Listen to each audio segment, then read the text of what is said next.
Tim Kaine. Hey, Senator, great to have you with us. Hey, John, good to be with you today. Happy Friday. All right. Now, we understand you're at the tail end of your 5-day Civil War commemorative tour in Virginia, and today you're going to be in Southeast Virginia, right? Absolutely. I'm going to be down your way doing a tour of the Coast Guard headquarters in Portsmouth, which I haven't done and need to do that to better understand the missions that they perform. I'm going to be doing a roundtable discussion with students at ODU who are ROTC members or veterans to talk about military and foreign policy issues, touring the Jefferson Lab over in Newport News, and then heading back home. But I'm looking forward to all three stops. Okay, you have the big day. I want to get right to the Iranian situation, Senator. There's two issues. Number one, the validity of the framework itself. This isn't a deal. Nobody signed everything, so it's kind of an outline.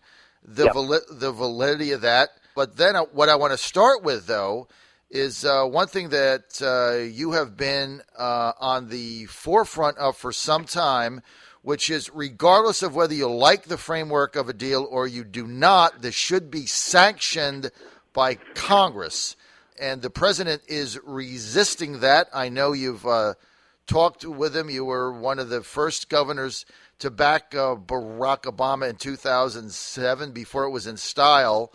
What has your conversations with the president been, and why doesn't everybody in Congress want the authority to sanction this deal?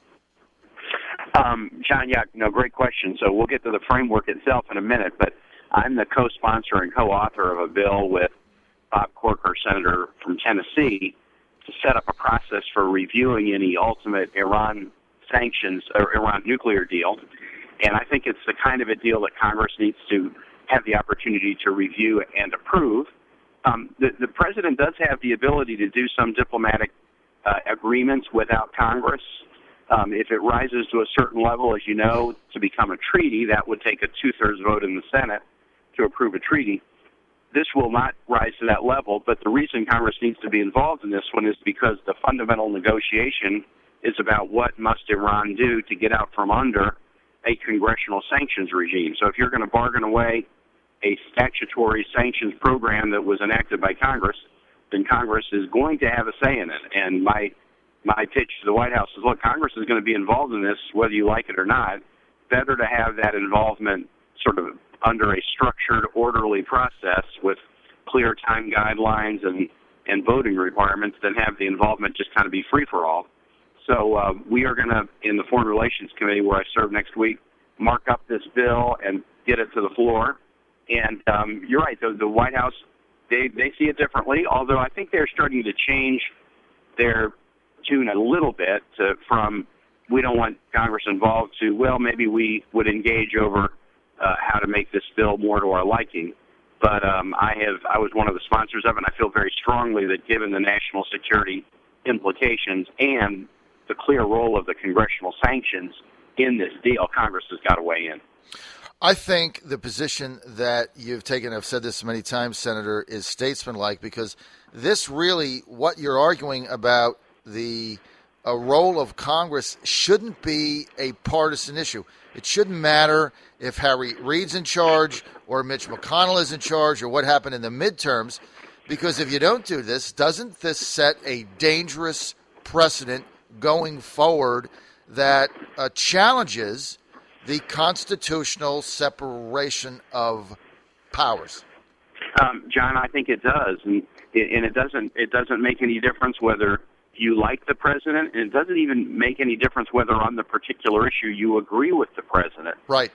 If you allow a president to do things unilaterally without congressional approval, that Article 1 would clearly suggest that Congress needs to engage in, then you create a precedent, and then you have a president later that you may not like, or a president that's doing something you really disagree with, and you've given up your best argument about why Congress needs to be involved by allowing a precedent to be set for unilateral action.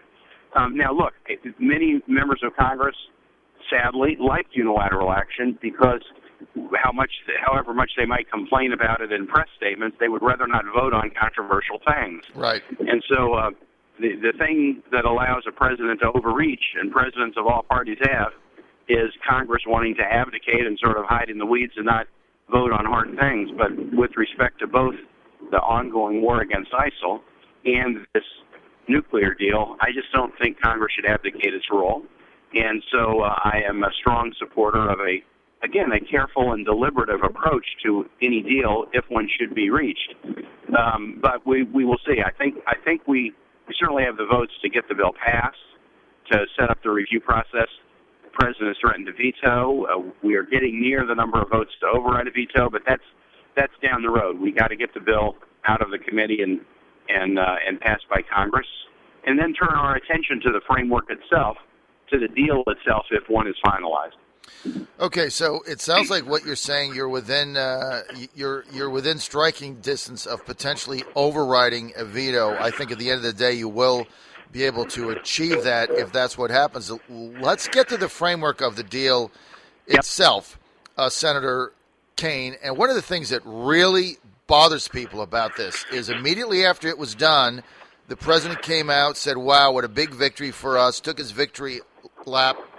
Almost hours after that, the Iranian foreign minister came out and said, wait a minute, we haven't agreed to any of that. We interpret it a different way. And so people said, well, what is it? So my question is, John, how does that... Let me tell you, I'd love to get in. Let me tell you a couple of things about the framework that are very positive, and then a couple of things that are, you got to put a big question mark by them. And it is true. What the Iranians were essentially saying is, we've agreed all along that nothing is final until everything is final. This is a framework right now, but it is not yet final, and so there's just a lot more to negotiate. But three good positive aspects of the framework, and then two big question marks. So positive. Iran, under the framework, commits to roll back and then cap their stockpile of enriched uranium at 300 kilograms, from 10,000 kilograms to 300 kilograms. That is the single most important technical aspect of the deal, because it takes many multiples of 300 kilograms to make even one nuclear weapon. So if they will in fact roll it back to 300 and then cap any enriched uranium stockpile at that level, that is a real guarantee that they will not move toward nuclear weaponry. So if it can be verified, that is a huge concession. Second, the way to verify that, and the way to verify generally that they're not moving toward nuclear weapons capabilities, to have an intrusive inspections regime. The framework sets out a pretty intrusive inspections regime, including Iran agreeing to abide by something called the IAEA Additional Protocol. The International Agency for Atomic Energy International Atomic Energy Agency has an inspection protocol that they call the Additional Protocol for nations that have had problematic histories, and Iran, under the framework, agrees to abide by that permanently. Right. That's not something that ever goes away. And the better intel we have, the better we know they're not cheating, and then if, God forbid, we would ever have to use military action to stop a program, the better intel we have, the more likely our military action could be successful. So those are some positives. The other positive is the U.S. retains full ability to sanction Iran for non-nuclear activity, terrorism, human rights violations, etc. The big question mark, in addition to whether the first three positives can be reduced to an enforceable deal, the big question mark is that the framework was silent on the issue of how will Iran get sanctions relief.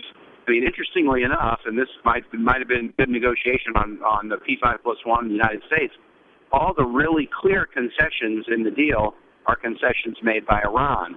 The concession they want from us is around the relaxation of the sanctions, and the deal was very vague about when and how sanctions would be released. There was just a general statement that there wouldn't be sanctions relief unless and until Iran had taken verifiable steps toward its obligations. But what exactly does that mean? And you've seen President Rouhani of Iran say, we want all the sanctions to be released immediately on the first day of the deal. That certainly isn't what the U.S. negotiators intend. So what that means is that was a piece that was not yet agreed to, and that will be a hard negotiation between now and the end of June. So there's some good aspects of the deal that we have to make certain are verified, but there is a huge question mark that shows a continuing difference between Iran and the other nations. Senator Kaine, why is Prime Minister of Israel Benjamin Netanyahu so upset over this deal?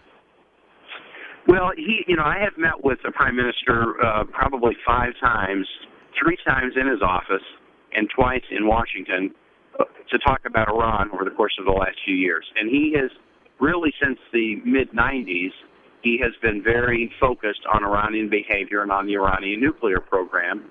And he should be. Iran is a nation that is A, dangerous, and B, most of its leadership is very anti-Semitic, and he is deeply concerned about the effect of Iranian behavior, particularly if Iran gets a nuclear weapon on Israel.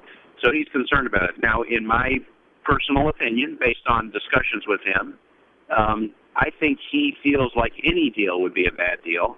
I've not heard him really articulate anything that I think would be realistic as an alternative. And Israel, the entire world, the United States are going to be much safer with an Iran with no nuclear weapons than an Iran with nuclear weapons. So while he does not seem to like the framework of this deal, and that's no surprise, he said that all along. In my last visit to Israel in January, there are others, intelligence, military, others, who actually think a deal of this kind, while not perfect, is certainly the best alternative. Okay, Senator, we're almost out of time. Final question. Let's get to the Yemeni situation. It's unraveling, another disaster. Many of those terrorists being backed by Iran as a sponsor, basically. So wouldn't the lifting of sanctions give the Iranians more money to then do things like they're getting involved in the Yemeni situation now? Yeah, John, your point is a good one, and I made the same point at a hearing in Congress in January. Even if we get a perfect deal with Iran on their nuclear program, say we all agree it's fantastic, but that deal involves us giving sanctions relief to Iran, them being able to access dollars that are Iranian dollars that are being held in escrow accounts. If they get more money, they can use more money to do more bad things other than their nuclear program. And Yemen is an example. They have funded, trained, assisted the Houthi rebels that have toppled the Sunni government that was a U.S. ally. As the Houthi rebels have sort of taken over much of the country, Sunni extremist groups, Al-Qaeda in the Arabian Peninsula and ISIL, are now in fighting not only against the Houthis but against each other for dominance. And now Saudi Arabia plus 9 other Sunni nations are engaging in military action to try to restore the government to its position of civilian control. And so it is a real toxic mess, but it is the case that Iran has been a key to the destabilization of Yemen. So that I don't think that means that we shouldn't do a nuclear deal with Iran, because frankly, this is not about whether Iran is a friend or an enemy. It's whether Iran is an adversary with a nuclear weapon or an adversary without a nuclear weapon. If they're throwing their weight around now, wait until they have a nuclear weapon and see what they do. But I think it does need to raise the stakes in terms of what an acceptable deal is, knowing that sanctions relief could be used by them in ways that are destabilizing the region. I tell you what, that makes a lot of sense, just separating those two things out. So we're out of time, but assuming Congress has a say in this, from the framework of the deal that you have seen right now, would you be in favor of it or not?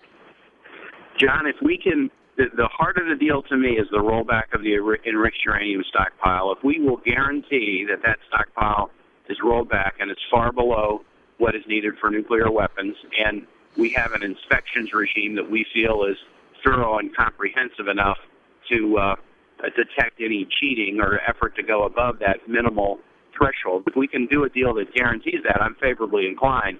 But I will say the one piece that's the wild card is this timing and phasing of sanctions relief, because if Iran continues to insist that all sanctions have to be dropped on day one, I don't think that there's a way to make that work. I think that would be a non-starter from the U.S. side. So there's still an awful lot to negotiate.